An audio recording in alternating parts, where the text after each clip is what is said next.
Titig na titig ito sa hukay habang naglalaway na parang tatakam sa pagkain. Oras na may mangyari sa libingan ng lula ko, tandaan mo ang mukha ko, hindi kita tatantanan. Magandang gabi sa iyo, Sir John.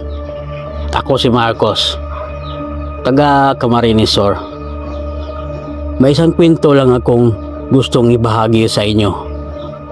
Isang karanasan na hanggang ngayon, kapag naaalala ko, ay pilit ko pa ring itinatakwil sa aking isipan. Nangyari ito noong taong 2018. Pinatilyo pa lang ako sa isang liblib na sityo rito sa amin.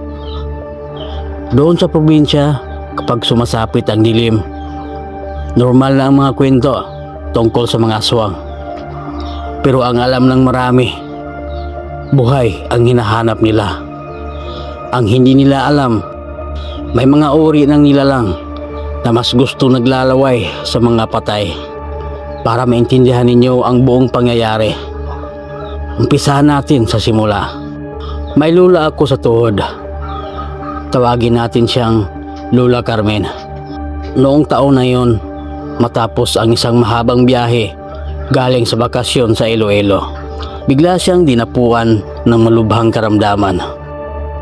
Dala na rin siguro ng katandaan dahil nasa 70 anyos na siya noon. Habang nakaratay si Lola Carmen sa higaan, napansin ni Papa na parang may kakaiba sa paligid ng bahay. May isang matandang lalaki na hindi naman taga roon ang katakatakang dumadaan sa tapat namin.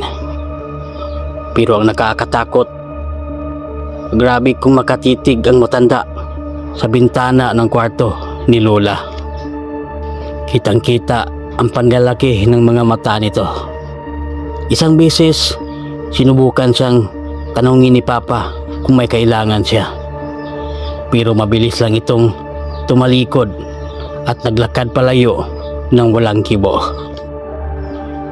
Noong mga sumunod na gabi, nagsimula na ang kilabot. May naririnig na kaming mabibigat na yabag sa labas ng bahay. Dahil nahihirapan ng huminga si Lola, palitan silang nagbabantay doon, Nina Papa at ang kapatid niyang si Tito Ray.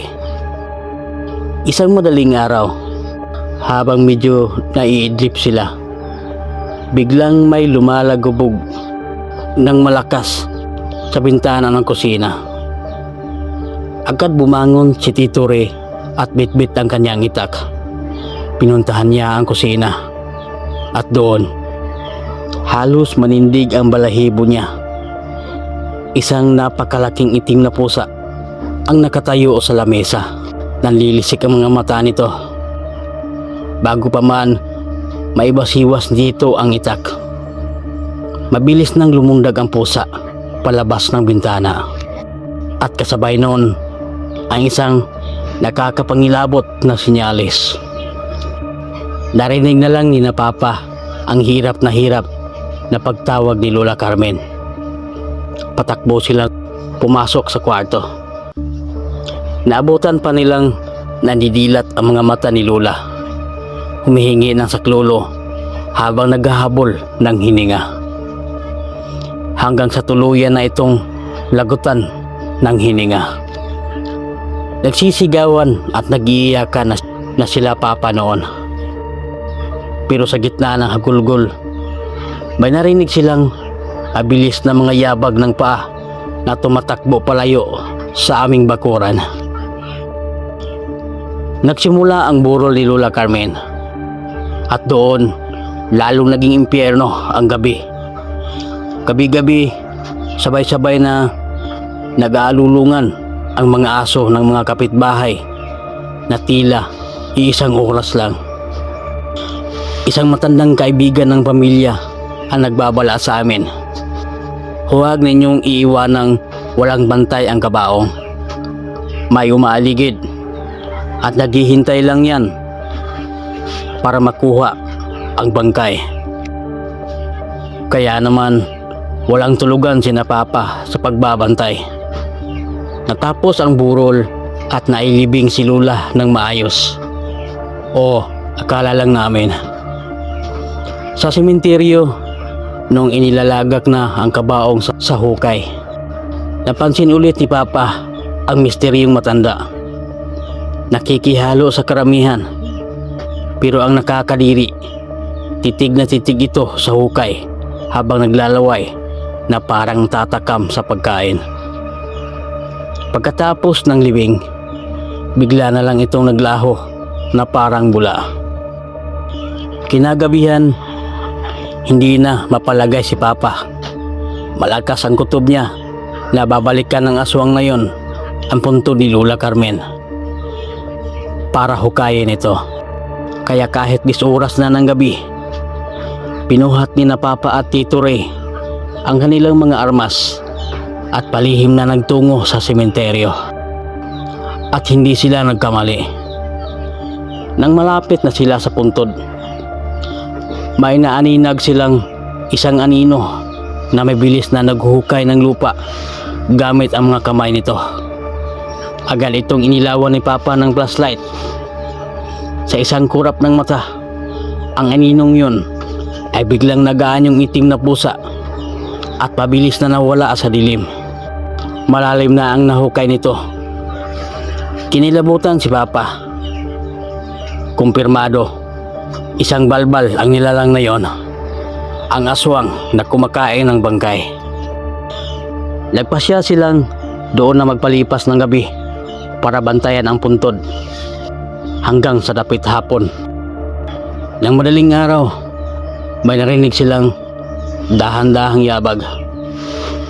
Agad silang lumayo at itinutok ang flashlight. Grabe ang takot at pandidiri ni Papa sa nakita nila. Isang nilalang na mukhang tao pero kulay itim.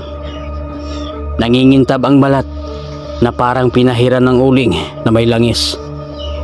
At nanlilisik ang mapupulang mga mata. Hindi na nagdalawang isip si Tito Ray. Iwinasiwas niya ang hawak ng buntot pagi. Umalingaw-ngaw ang tunog ng hagupit at sapol sa balikat ang nilalang. Umungol ito sa sakit at palundag-lundag na tumatakbo palayo ng napakabilis. Sabi ni Papa, hindi na babalik yon dahil malalim ang sugat na nakuha nito mula sa buntot pagi. Kinabukasan, agad naming pinalagyan ng matutulis na bakod na kawayan ang libingan ni Lola. Nagbudbudin kami ng asin at nagsabit ng mga bawang sa paligid. Pagkalipas ng ilang araw, muling nakasalubong ni Papa ang matandang lalaki sa bayan. Sa pagkakataong ito, may hawak na itong tila sa balikat. Tinatakpan ang tinamong sugat. Hindi na rin ito makatingin ng diretso kay Papa. Sinadyang harapin ni Papa ang matanda at sa mababang boses ay nagbanta siya. Oras na may mangyari sa libingan ng lola ko, tandaan mo ang mukha ko. Hindi kita tatantanan. Hindi sumagot ang matanda. Halatang natakot dahil alam niyang bistado na siya. Ilang linggo matapos ang insidente, nabalitaan na lang namin na umalis na ito sa bayan at bumalik na sa Iloilo. Doon lang napagtanto ni Papa, mukhang sinundan talaga nito si Lola Carmen mula pa sa Iloilo dahil alam nitong mahina na ang kapit ng buhay ni Lola. O baka nga ito pa ang dahilan ng maagang pagkawala ni Lola. Hanggang dito na lang po ang kwento, Sir John. Maraming salamat sa pagkakataong maibahagi ito.